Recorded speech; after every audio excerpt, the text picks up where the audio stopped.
오늘 역대하 15장 말씀을 통해서 말씀을 깨닫는 지혜와 응답받는 기도의 은총이 우리에게 넘치게 될 줄로 믿습니다. 우리는 어제와 오늘에 걸쳐서 남유다의 아사왕에 대해서 지금 하나님의 말씀을 받고 있습니다. 아사왕은 남유다의 처음 나라가 나누어졌을 때의 르호보암 왕, 그 왕의 아들 아비야, 그 아들 아비야의 아들입니다. 아사입니다. 그런데 이 아사는 어제 아사 그러면 떠오르는 말이 뭐라고 그랬어요? 평안이라고 했어요. 평안. 아사는 노아흐, 평안이 항상 함께한 왕이었다. 근데 노아흐란 누아흐에서 왔는데 누아흐는 뭐였어요? 거하다, 거주한다. 그 전까지는 갈 곳 몰라 거류하던, 떠돌던 하나님의 백성들이 이제는 정착하고 거주하게 된다라고 하는 평안이 그에게 있었다는 거예요. 여러분, 평안이 참으로 중요한 거라고 말씀드렸어요. 성공보다도, 승리보다도, 업적보다도 중요한 게 평안이다. 우리가 보면 우리는 성적을 쫓고 업적을 쫓고 뭔가 대단한 사람들의 칭찬과 박수갈채를 쫓지만 거기에 평안이 없으면요, 아무것도 아니에요. 그런데 정말 적게 먹고 적게 누리고 살아도 평안이 있으면 그 자리가 하나님이 함께 하시는 복된 자리가 되죠. 여러분, 우리의 마음을 관리하는 게 참으로 중요한데 그 마음이 어디에 거주해 있는가, 어디 확실하게 자리 잡고 있는가가 중요한 거예요. 그래서 왜 성경은 하나님을 믿으라고 하고 하나님께 너희의 마음을 드리라고 말씀하시는가? 하나님께 우리의 마음이 딱 거주하고 있어야, 고정되어 있어야 그 누아흐에서 노아흐가 나온다. 우리가 하나님의 말씀에 거주하고 있을 때 우리의 마음에 평안이 임한다고 하는 것이에요. 그러지 않으면 하나님의 말씀 외에 다른 곳에서 평안을 찾으려고 하면 너무나 많은 것이 우리를 뒤흔들기 시작합니다. 그래서 우리에게 원칙이 필요한데 그 원칙이 뭐냐? 말씀이다. 그래서 그 말씀을 오늘 하루 우리가 살아가야 될 원칙으로 알고 하나님께 받고 있는 거예요. 그래서요, 말씀을 대하는 자세는 굉장히 중요합니다. 말씀을 대하는 자세가 어떤가라고 하는 거, 우리는 그런 생각도 해요. 오늘은 이런 말씀 주시면 안 되는데, 오늘 나한테 굉장히 중요한 오늘 계약건이 있는데, 나 오늘 굉장히 오늘 하나님 좀 너와 함께한다, 내가 너와 무조건 도와준다, 무조건 너는 된다, 이런 말씀을 좀 기대하고 성경을 폈는데 성경에서는 너 그렇게 하면 안 돼, 너 그렇게 가다가는 멸망해, 뭐 이런 말씀 나오면 에이 재수없다, 잘못 읽었다, 그리고 성경을 탁 덮어버리고 가버린 사람들이 많단 말이죠. 무슨 말일까요? 살아계신 하나님께서 지금 나에게 주시는 말씀, 왜 이런 말씀 주실까? 하나님께 그 마음을 물어야 되는데 그게 아니라 문구 또는 단어 또는 내용에 집착해서 에이 나랑 안 맞아, 그것은 뭐냐면 내가 하나님인 거예요. 내 마음에 맞는 말씀을 내가 찾아서 내가 구해서 내가 위로를 얻으려고 하는 거. 그래서 굉장히 위험한 게 뭐냐면, 여러분, 성경을 우리가 한 절씩 읽는 게 굉장히 위험해요. 그래서 흔히들 말하는 무슨 약속 성경, 무슨 성경 많아요. 성경을 편집해 놓은 말들이 있어요. 책들이 있는데 거기 책이 뭐가 있냐면 우리 구미에 맞는 말씀만 모아놨어요. 근데 저는 거기다 성경이라는 이름을 붙이면 안 된다고 생각해요. 그건 성경이 아니죠. 그거는 그냥 사람들이 좋아하는 이야기 묶음 책이죠. 근데 꼭 성경책처럼 나와 있어요. 겉에도 가죽 커버로 되어 있고 속에 종이도 아주 성경처럼 되어 있어요. 그런데 읽다 보면 이건 아닌데? 라는 마음이 들 때가 많다고 하는 것이죠. 자, 그러면 오늘 말씀에서 뭘 봐야 되는가? 아사왕이 평안했다라고 하는 것은 그 마음을 하나님께 거주하고 있었다, 하나님께 고정시키고 있었다. 그런데 그런 고정시키고 있는 자에게 하나님은 어떻게 말씀하시고 또 그 말씀은 어떤 영향력을 미치는가? 우리가 하나님 안에서 평안을 누리고자 할 때 하나님 계속해서 말씀을 주시죠. 그 말씀을 어떻게 받아야 되고 그 말씀 가운데 우리는 어떠한 하나님의 은혜를 누리는가 한번 보도록 하겠습니다. 1절입니다. 하나님의 영이 오뎃의 아들 아사랴에게 임하심에, 그래서 아사랴라는 선지자가 나와요. 아사랴는 열왕기에는 안 나와요. 그러니까 그렇게 이름 있는 선지자는 아니에요. 그런데 이 아사 당시의 선지자인데, 자, 2절, 그가 나가서 아사를 맞아 이르되, 그랬어요. 아사를 맞았다. 그건 뭐냐면 어제 우리가 전반부 내용을 14장을 보고 14장 우리 후반부 내용을 보지 못했는데요. 한번 14장 9절을 보겠습니다. 14장 9절. 어제 우리가 못 본 내용입니다.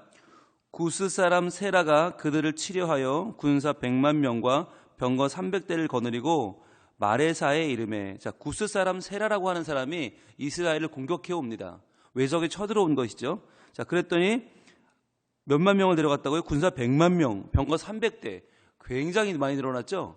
그러니까 지금 아사 때는 이스라엘의 군대가 거의 최고치예요. 최고치. 아주 많아요. 그리고 아사가 마주 나가서 마레사의 스바데 골짜기에 전열을 갖추고 아사가 그의 하나님 여호와께 부르짖어 이르되 여호와여, 여러분 노란색을 한번 드시고요. 표시해 볼까요? 14장 11절. 굉장히 중요한 신앙 고백인데요. 표시해 봅니다. 아사가 그의 하나님 여호와께 부르짖어 이르되부터 칩니다. 여호와여, 힘이 강한 자와 약한 자 사이에는 주밖에 도와줄 리가 없사오니. 자, 여기서 말하는 힘이 강한 자는 누구예요? 구스 사람 세라죠. 약한 자는 누구예요? 자기예요. 하나님 앞에 지금 겸손하게 고백하는 거예요. 하나님, 세라는 강하고 저희는 약해요. 그런데 이렇게 강한 자와 약한 자 사이에는 주님밖에 도와줄 사람이 없어요. 세상의 눈으로 보면 이 싸움은 해도 지고 안 해도 져요. 그러나 하나님만 도와주실 수밖에 없는데 왜요? 우리 하나님 여호와여, 우리를 도우소서. 하나님 우리를 도와주세요. 우리가 주를 의지하오며 주의 이름을 의탁하옵고 수이 많은 무리를 치러 왔나이다. 여호와여, 주는 우리 하나님이시오니 원하건대 사람이 주를 이기지 못하게 하옵소서. 여기까지 노래적을 쫙 쳐보세요. 여러분, 이게 굉장히 심오한 기도예요. 심오한 기도. 우리가 큰 문제를 만나서 싸우러 나갈 때 어떤 기도를 드려야 되는가? 여러분, 어차피 강하고 약한 건 결정되어 있는 거 아니에요? 그런데 강한 자와 약한 자 사이에 도와줄 수 있는 사람은 뭐 행운도 아니고요. 그 운도 아니고 그것은 바로 하나님밖에 없다. 여호와밖에 없다는 거죠. 우리가 주를 의지합니다. 주를 의탁합니다. 하나님, 우리와 함께 하옵소서. 하나님이 사람이 주를 이기지 못하게 하옵소서. 이런 기도들을 했어요. 자, 그랬더니 놀랍게 하나님이 함께 하셔서 그 사람을 물리쳤단 말이죠. 자, 외적을 물리치고 돌아오는 길이에요. 외적을 하나님을 의지해서 물리치고 돌아오는 길인데, 자, 이때 무슨 말이 임하면 좋을까요? 어떤 말이 임하면 좋겠어요? 자, 하나님을 의지해서 외적을 물리쳤어요. 센 적을 물리치고 돌아왔어요. 그럼 어떤 말씀이 주어지면 좋을까요? 당연히 수고했다. 잘했다. 너 대단하다. 야, 어떻게 너 이렇게 하나님을 의지해서 승리를 잘 거두냐? 앞으로 너에게 영원히 하나님의 영광이 있을지어다. 그럼 우리는 아멘. 그러죠. 그런데 우리 생각대로 말씀이 임하질 않아요. 한번 볼까요? 뭐라고 임하시는가? 2절입니다. 그가 나가서 아사를 맞아 이르되 아사와 및 유다와 베냐민의 무리들아, 내 말을 들으라. 너희가 여호와와 함께하면 여호와께서 너희와 함께 하실지라. 너희가 만일 그를 찾으면 그가 너희와 만나게 되시려니와 너희가 만일 그를 버리면 그도 너희를 버리시리라. 이야기를 합니다. 여러분, 이게 무슨 말이죠? 그럼 지금 유다 왕과 그 백성들이 하나님과 함께하지 않고 있다는 얘기입니까? 너희가 하나님과 함께하면 하나님은 너희를 도우시고 함께하지 않으면 너희를 버리실 것이다. 이 이야기는 뭡니까? 이게 듣기 따라 굉장히 기분 나쁘게 들려요. 아니, 지금 죽을 고생 다 해가지고 외적 물리치고 하나님과 함께하고 승리를 거두고 돌아왔는데 칭찬은 못 해줄 망정 하나님과 함께하면 너희와 함께한다. 이게 뭐야 이게. 여러분, 이게요, 우리가 잘못 들으면, 오해하면 굉장히 기분 나쁠 수 있는 말이에요. 게다가 너희가 함께하지 않으면, 하나님과 함께하지 않으면, 하나님 안 찾으면 하나님 너희 버려? 아니, 지금 다 잘 되고 있는데 이게 왜 지금 초를 치는 말이잖아요. 이쯤 되면 아니, 그거 좀 조용히 계시죠? 이럴 만도 해요. 그런데 그러지 않아요. 왜일까요? 이 말씀이 뭘까요? 이 말씀은 지금 나의 상황을 평가하는 말씀이 아니에요. 하나님의 말씀이 주어질 때 말씀이 선포되는 건 어떤 말씀인가? 하나님의 원칙이에요. 변치 않는 하나님의 원칙을 지금 주시는 거예요. 여러분, 이게 왜 중요한가? 하나님은 우리가 무엇을 행할 때, 못 행할 때 거기에 따라서 이렇게 저렇게 하나님의 마음이 바뀌지 않아요. 하나님의 마음은 동일해요. 하나님의 동일한 원칙의 말씀을 선포하시는 거예요. 그러면 우리가 어떻게 되나? 나는 이런 상황인데 왜 이런 말씀을 주셔? 그가 아니라 다시 한번 그 말씀의 원칙을 붙잡는 거예요. 그게 우리가 해야 될 일이에요. 지금 이 아사는 하나님을 찾아서 하나님과 동행하여 승리를 거뒀어요. 그러나 그에게 다시 한번 주어지는 말씀은 너희가 하나님을 찾으면 하나님 너희를 만날 것이다.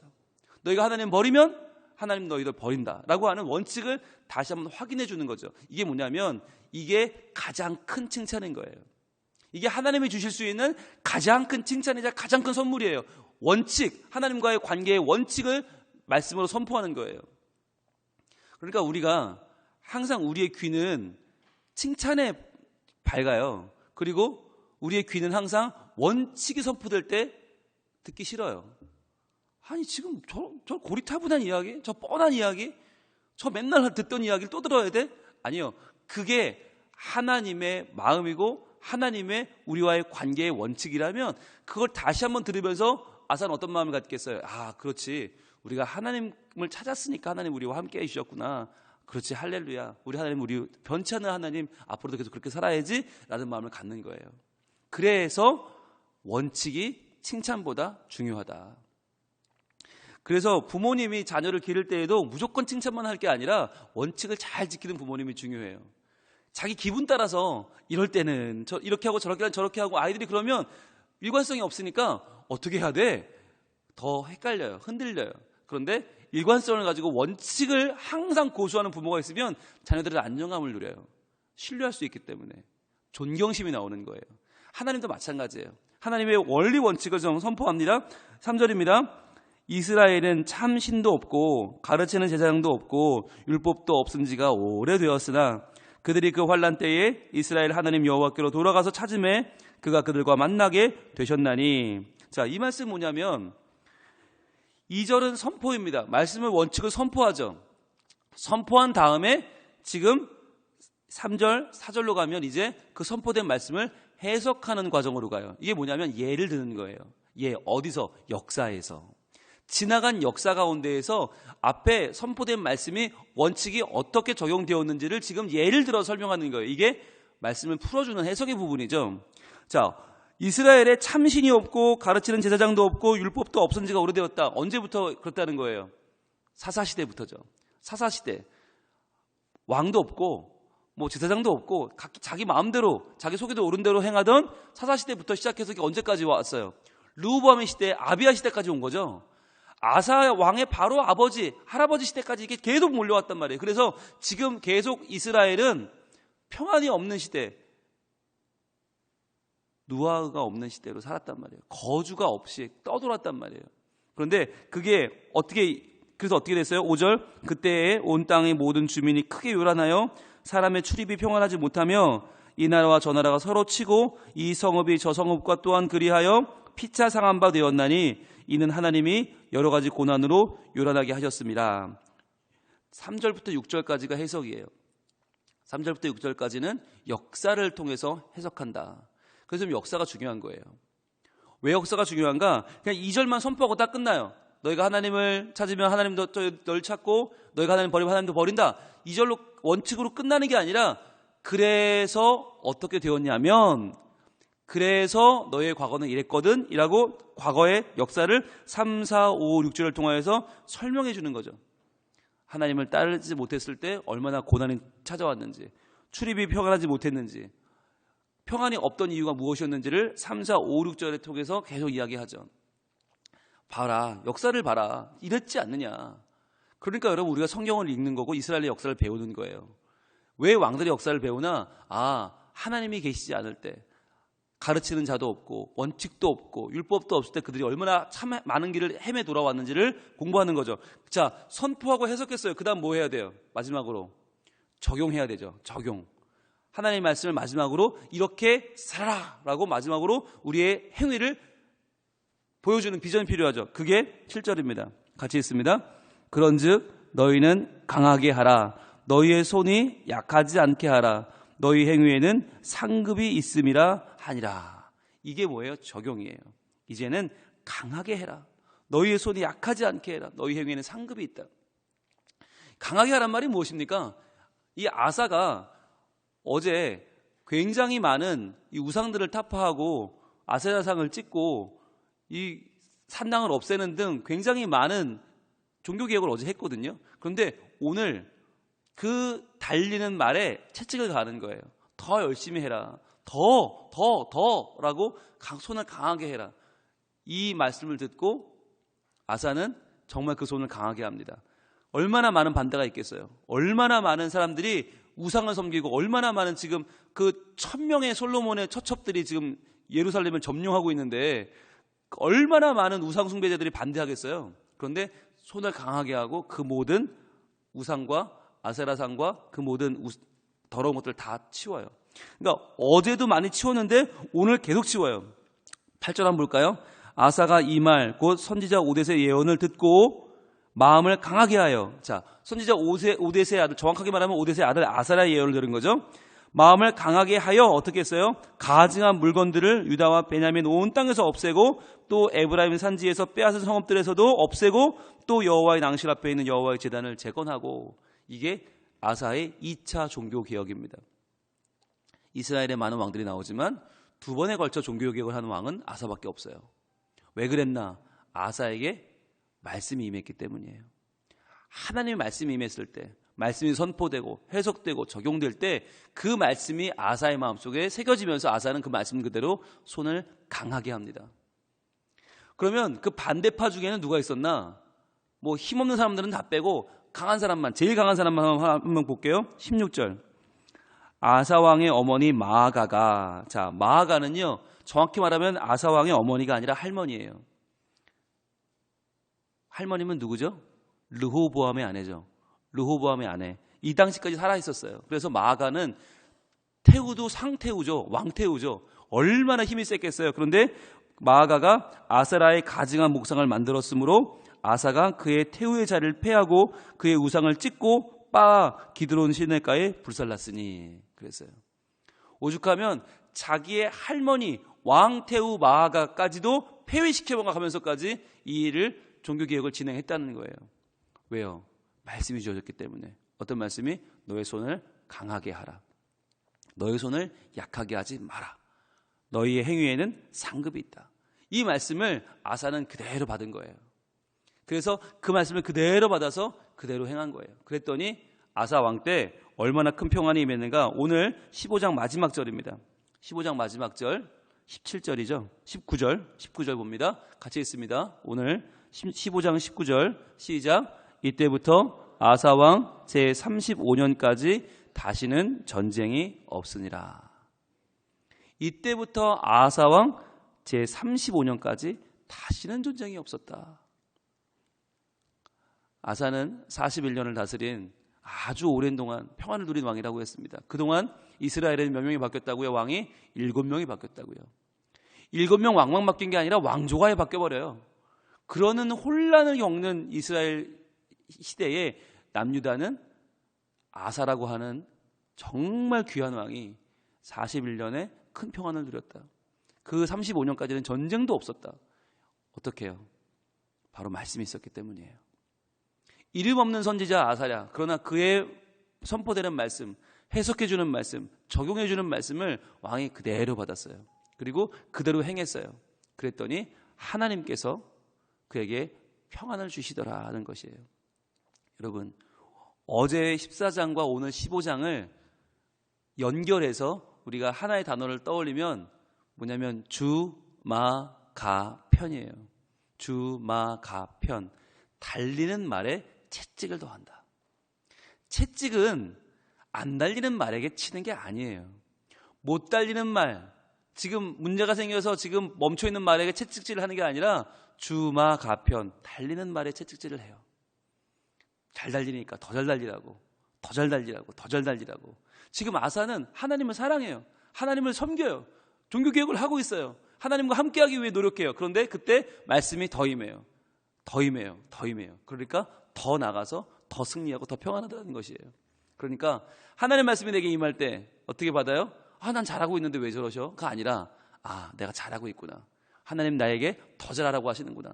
가능성을 보시는구나. 내가 잘하고 있으니까 더 하나님 나라의 더 큰 평안을 얻기를 원하시는구나. 하나님 할렐루야. 감사합니다. 그러면서 그 말씀을 붙잡는 거예요. 내 말씀을 만드는 거예요. 그래서 그 말씀 가운데 약속하시는 하나님의 그 평안을 내가 누리려고 마음 먹는 사람들에게 하나님은 은혜를 주신다. 오늘 마지막으로 오늘 7절 말씀, 오늘 아사랴가 주었던 선포하고 해석하고 적용하는 말씀 가운데 마지막 적용점만 오늘 딱 보고 마치겠습니다. 7절 같이 읽을게요. 시작. 그런즉 너희는 강하게 하라. 너희의 손이 약하지 않게 하라. 너희 행위에는 상급이 있음이라 하니라. 아멘. 기도하겠습니다. 하나님, 잘하고 있는 아사에게 하나님은 더 잘하라고 말씀의 원칙을 주시고 선포하시고 역사로 해석하시고 또한 적용하여 주십니다. 지금 우리 성면 가족들 잘하고 있는데 하나님 더 잘하라고 이 말씀 주시는 줄로 믿습니다. 하나님, 달리는 말에 채찍질을 하시는 하나님, 믿음으로 살아가는 우리에게 더욱 믿음을 강조하시는 하나님, 우리가 믿음이 없어서가 아니라 잘하고 있으니 더 잘하라고 우리에게 말씀하시는 그 은혜가 참으로 큽니다. 하나님, 저희들 마음을 강하게 하고 우리의 손을 약하지 않게 하고 우리의 믿음의 행위에 분명한 상급이 있음을 믿고 오늘도 믿음의 결단을 하게 하여 주시옵소서. 오늘도 믿음으로 살게 하여 주시옵소서. 그래야 하나님을 더욱더 찾고 찾을 때에 그 믿음의 결단을 할 때 하나님 우리 가운데 계시고 참 평안을 허락하여 줄 줄로 믿습니다. 세상에 칭찬이나 박수에 연연하지 않게 하시고 오직 말씀, 그 말씀을 통하여 주시는 하나님의 은혜를 마음에 새기고 오늘도 힘차게 살아갈 때 주님, 우리와 함께 하시는 주님을 마음껏 경험하고 마음껏 누리는 복된 하루가 되게 하여 주시옵소서. 예수님 이름으로 기도합니다. 아멘.